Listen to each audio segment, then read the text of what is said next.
This particular talk is about COVID-19 vaccine. I really think that this information is very urgent, and I encourage you to really think about the things that I'm saying. This is not a new topic for me. I've studied these things for 20 years at least about vaccines, so I'm very familiar with it. I'm very passionate about the information. This one will focus on the COVID-19 though. I must say that I do not represent any company or group. I am not getting paid or reimbursed, and the opinions stated are solely mine alone. This information is not intended to diagnose or treat any individual. If you have symptoms, please see your individual healthcare practitioner. Again, my name is Dr. Carrie Madej, or Carrie, and I'm an internal medicine physician, osteopathic trained. So first of all, some information to digest. Each of us has enough DNA in our bodies that could stretch up to 10 billion miles when uncoiled. That's about 35,000 terabytes of data, which is about 35 million hours of high definition video. So what information would this hold?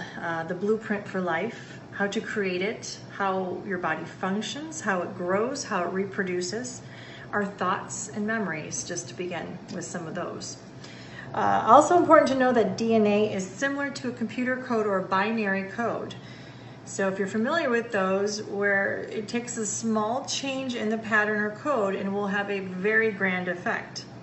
So you can insert a genome or gene, into the genome. So you can put something extra in there. You can take something out so that it's missing one. You can translocate, meaning you take one part of the genome and put it into another area and flip-flop them. Or you can take another synthetic or from another organism, a genome, and cut out part of the genome of the human and insert that other genome in there. When you're doing this, you are rewriting your genetic code. You are writing your software program. And how much change of that code would it take to then be considered not human? And is that ethical and legal, whether or not we know what's going on, okay? These are very important things to discuss because they're trying to roll out this technology within this year. This is also considered to be an engineered cell line or synthetic cell line or genetically modified cell line. Those are all different words that might be used. You have to understand the lingo because it can be confusing what someone's trying to talk about. An interesting point is that we cannot patent anything natural or from nature, but we can patent something that's been created, modified, or engineered. A good example is Monsanto. It can genetically modify the seeds, therefore it's created something a little different. You may see the corn or the tomato or whatever in the grocery store and it looks the same as a wild type, but it's not. They changed something. So on the outside it looked the same, but on the inside it's not. So therefore they own those seeds. Now if it's a wild type, one that just grows from nature, they cannot patent that. They can't own that, okay? So, translate that or transpose that onto a human cell line or a human. That could potentially mean that we could be patented or our human cell lines could be patented. And if it's patented, it has to have owners. So I think you might see where I'm going with this. And then what if our DNA is modified with genes from another species? Are we still human? Is this transhumanism? And then what if our DNA, our genome is modified and thus can be patented and owned? This is not a sci-fi movie or a future event. This is right now, today. This is called recombinant DNA and recombinant RNA technology, and this is what is proposed for COVID-19 vaccine. The coronavirus COVID-19 vaccines are designed to make us into genetically modified organisms. That is the same lingo and terminology used for Monsanto seeds. Okay?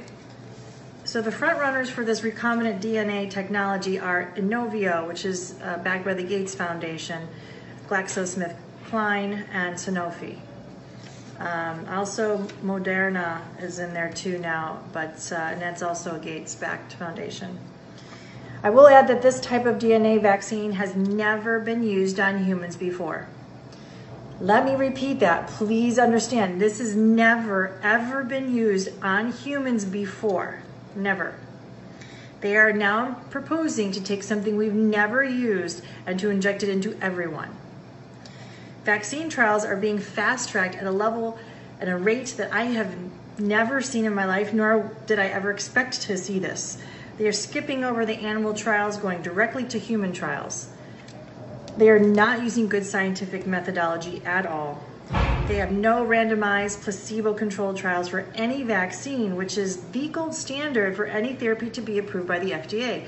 They're not following any sound scientific protocol to make sure this is safe for us, to make sure it would work for us, to know anything about it, and they want to inject it into everybody.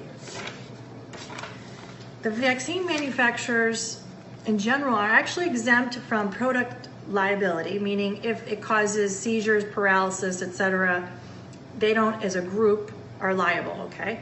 They also are exempted from randomized controlled trials. So another important fact to know about all vaccines is that many of them are using the MRC5 aborted fetal cell lines from the 1960s. This is an immortalized cell line. Immortalized means it does not die. In other words, it is a cell that has lost the ability to go through apoptosis. And a cell that cannot go through that death process is called cancer. That is a definition of cancer. So they're trying to use a lot of words for you not to realize they're using a cancerous cell. Another term for aborted fetal cells are diploid cells. And they have other terms for them, but I'm just giving you the two main ones they'll use if you look at the list of ingredients. Some of the vaccines that are using these cancerous cell lines are MMR, measles, mumps, rubella, chickenpox, shingles, hepatitis A and B, poliovax, and others. Now, I just want to put this point in because people always tell me, what you're saying is fantastical. There's no way this is going on. Absolutely not. I trust our governments. I trust our companies. I trust Bill Gates. When there's money behind it, it doesn't work. You know, the media is controlled. So this is why you don't see healthcare professionals and other researchers speak up more. You see some still, but you don't see the group of us because we don't feel like we have freedom of speech. Just wanted to go on. An Italian report backed by the government of Italy and a group of scientists called Corvella, I'll give you a reference to that later, gave its conclusions about some of the vaccines I just mentioned. Their group of scientists state that these vaccines have the potential of increased oncogenesis, meaning increased risk of cancers, increased risk of mutagenesis or mutant genes.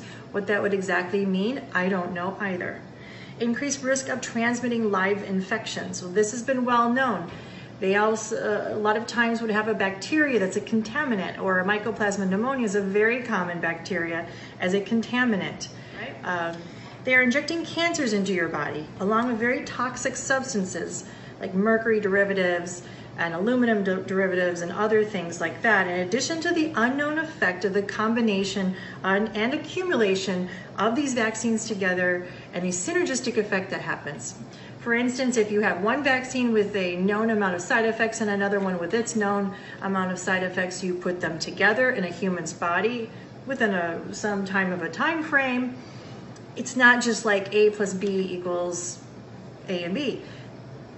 The two together can have a synergistic effect and have 100 times more detrimental side effects than just what you would imagine, right? So we don't know this. There haven't been any studies done. So in 2011, the German company CureVac was given $33 million for their research and development of RNA vaccines.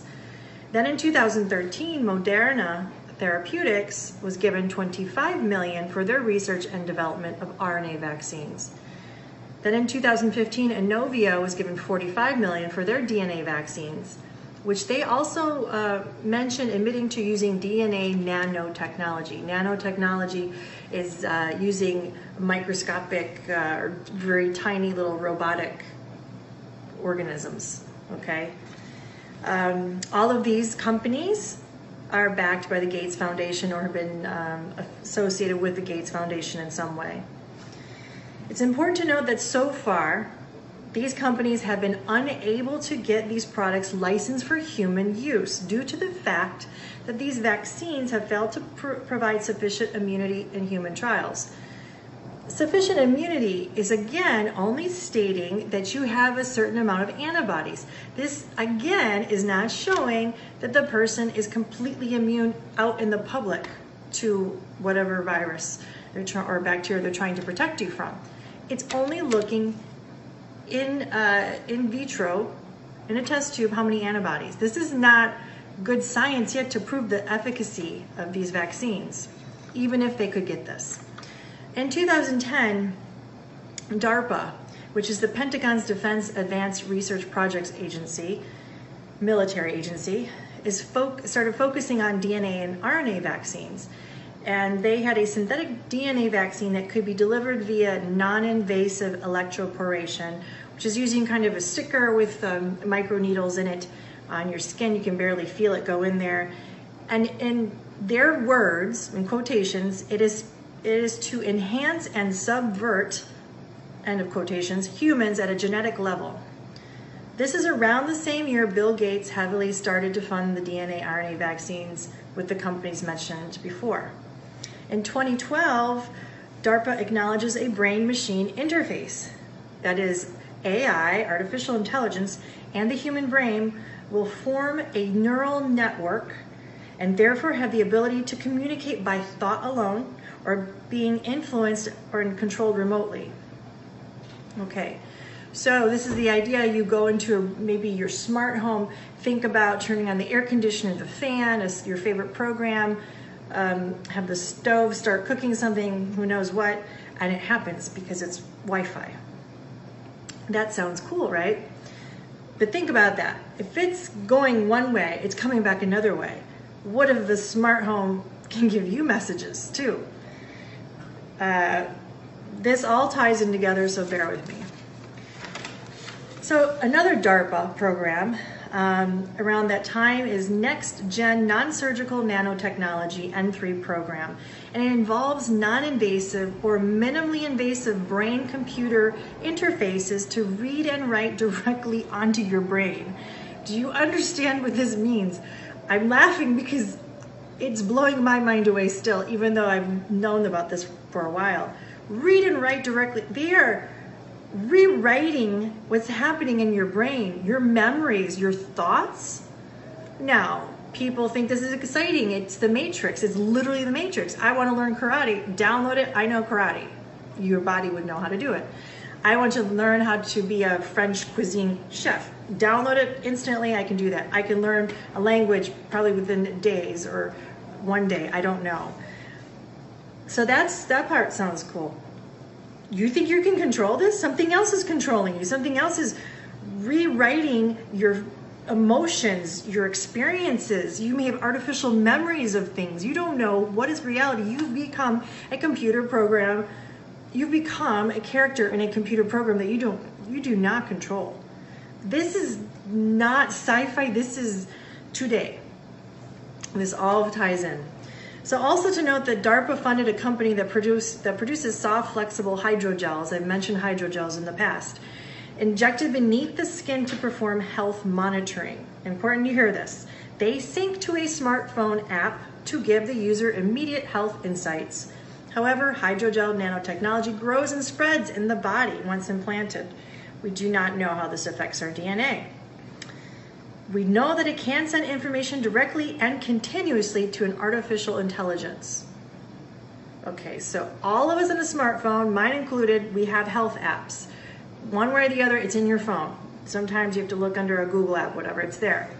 You can disable it, but you can't erase it. It's impossible. This is the COVID-19 apps they're putting in too. It has to do with this. They're getting you set up. You have the app, you have the software. Now all you need is this little hydrogel that's put there. And then forever, everything in your body is monitored. For a woman, your ovulation, when you menstruate, how many times you've had sex. And for a man, how many times you've had sex. How much alcohol content's in your body, all the vitamins and minerals. If you've fallen down, how many steps you're taking. If you're anxious, your emotions, your sleep, they know everything about you continuously. And it's going to an AI program. What is that doing? That's something they're trying to do very fast. They're already getting you set up on your smartphone. This is not fantasy, this is real. So in conclusion, we are entering into uncharted territory that can change what it means to be human. The vaccines for COVID-19 are not safe by any scientific methodology. They are introducing cancerous and mutagenic cell lines into our bodies and have been for a long time. They're introducing toxins into our bodies. This has been going on for a long time. Introducing different animal genomes into our body. This has been going on for a long time. They do not have proof that what they said they're going to do will happen. There's absolutely no proof yet, okay? They don't have to have the proof. The recombinant RNA, recombinant DNA technology will cause permanent and unknown genetic changes in a person's body. Permanent. Once their DNA is changed, he or she will live with that change for the rest of their lives. And also the ripple effects from that genetic change. Who knows what they could be for the rest of his or her life. There's no going back. It's not like, oh, I got that vaccine, it didn't work, I won't do it again. No, it's do or die with this. I don't know, and I don't think whoever's trying to market this really knows the ultimate outcome. But it doesn't sound good. Essentially, this creates a new species and perhaps destroys an old one, us as humans that we know. It's also introducing nanotechnology and its robotic effects into the body. This is all suggesting the ability to use this vaccine and its ancillary products, the things I mentioned just now. And then some of the names are like ID 2020, etc., to hook us all up to an artificial intelligence interface. This is not a one-way street, this is a two-way street. So, I know it's a lot of information to digest, and scares me. It has scared me for years. I've been to scientific meetings where they've talked about this. I've been to business meetings where they talk about this. This is real, it's not fantasy. I've studied this since I was in my early 20s, and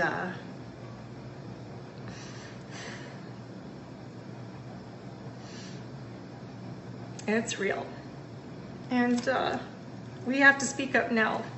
For us, for our families, for our future generations, for the human race. It's no joke, guys. Please do your own research as much as you can and start talking and don't stop the social media. Stay on all of it and you start flooding the social media with this. We have a chance if we start to wake up more people. It's with greatest love and peace I tell you this. And I'm happy to talk about other topics and subjects, and I'll give you these references that I have.